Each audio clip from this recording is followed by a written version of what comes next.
and John Walsh, Most Wanted. It's always a pleasure to come to South Florida. This is my base. And I get to come home not just to see friends and play polo, but I'm here really working, partnering up with these different countries to do what we did on America's Most Wanted. So we're expanding America's Most Wanted to the world's Most Wanted, to Latin America, Central America. Also met with some British people today about doing Great Britain's Most Wanted. So I'm here working. Hey, the two of us. It's got to be a team. That's right. Here's the most wanted lady in South Florida right here. In a good way. Yes. In a good way. Right. Thanks, John.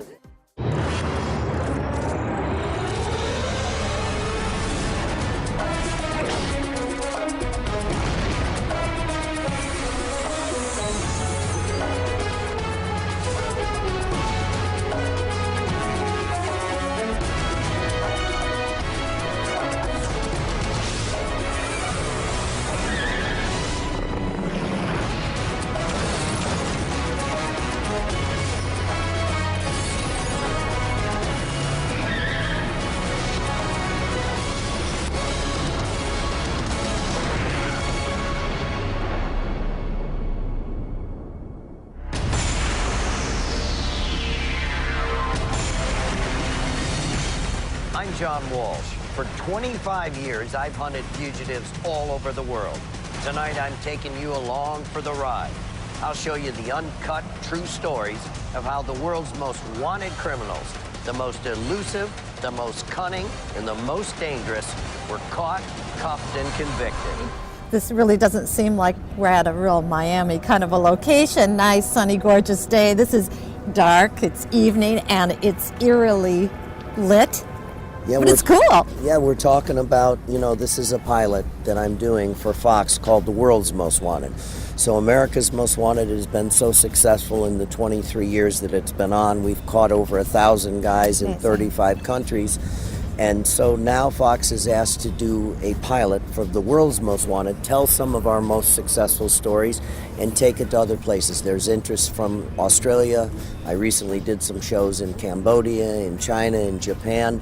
And, the world is becoming not just a global community. The bad guys know no boundaries, and they go anywhere. And so now the world is saying we need to profile our worst guys. And so we're shooting this pilot here in Miami. I'm from South Florida, and I love to do things here. So. Well, I've wanted for a long time to come and see what your set was like, because it amazes me that you've captured the love and the attention of not only Florida, but now the world. I mean, that's such an exciting thing to me, that you could really be doing this. Now, will the police come to you from different parts of the world? Or? They have. I've done cases in the last several years with Scotland Yard.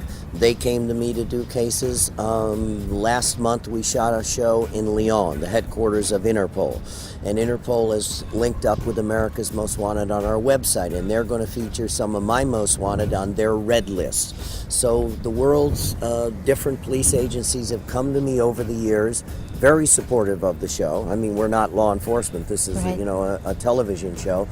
But I think we've earned that respect and that credibility. So now many of these police agencies have said, hey, show us how to do it. Put your bad guys on the world's most wanted, and hopefully we can make the world a smaller place for some of these really nasty guys. Now, how come you're not using your favorite word like scumbag? Well, yeah, but I'm talking to you. You're a lady, and I respect you. I love that when you say, let's get the scumbags. Well, we just, for example, we just did that show in Cambodia, which was really heartbreaking, about sex trafficking.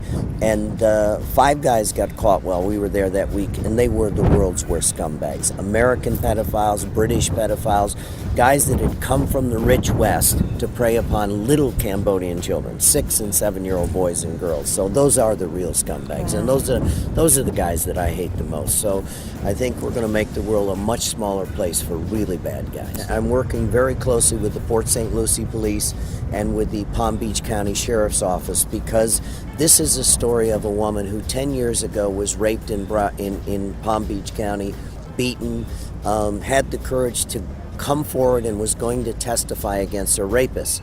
Her boyfriend that she had met a year and a half before kept saying, don't testify, don't testify. Everybody wondered why he didn't want her to testify. The day before the trial, she wound up murdered. Now, 10 years later, the guy was convicted by a wonderful, tough female prosecutor.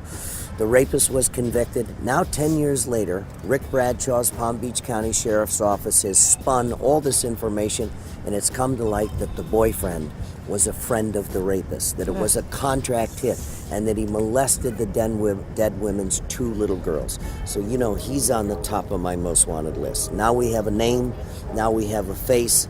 I'm going to make the world a much smaller place for this scumbag, and to honor this woman who gave her life to get justice, to do the right thing.